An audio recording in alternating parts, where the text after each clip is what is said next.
Hosanna bukole, Alleluia. Hosanna bukole, Alleluia. Hosanna, Hosanna limambo, Alleluia. Hosanna limambo, Alleluia. Hosanna maombi, Alleluia.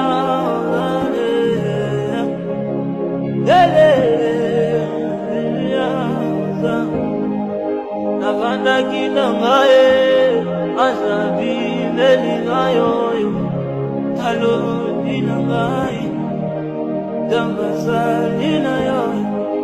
Navanda kina ngae asabi meli ngayo talo dina ngae dambasali na yo.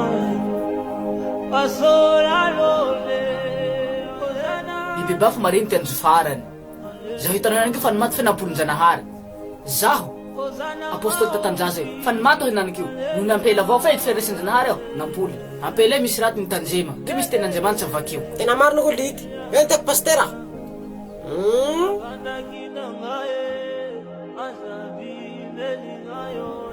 Salamat na ro rahala. Salamat lihiru. Zaho apostol tatanjaze. Hindi ko ito. Hanambaram na ro tenanjeman. Hay non jeman sa zaho. Zaho fan mat. Ampela vo na fatay. Katit simpulin jo esas. Alok mano pastera. Ulster. Steretere job valera. Fahira mo si buak leven zuezan fu buak. Katit mister nan jeman. Manasa na ro zan. Bahanorak sarahala. Sacha zaho hitan ro nan kanay.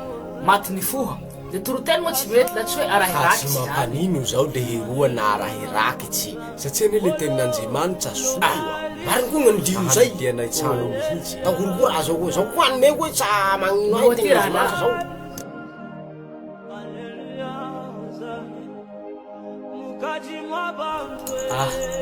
Salamat na rala. Salamat pastera. Sila vari sa kamno foto mi stenan jemanza. Ke bas mat pas yung jala zanyam. Ami rati-rati. Ikandora pasi. Makurakchi atulai. Ulni fo madzole chama van fatunza isa. Tu puro sa kamawal zan han. Ulit ang telepono ro yabyan. Sa tup ko. Ngabit siya na tan. Kita tara na kwas. Mahal.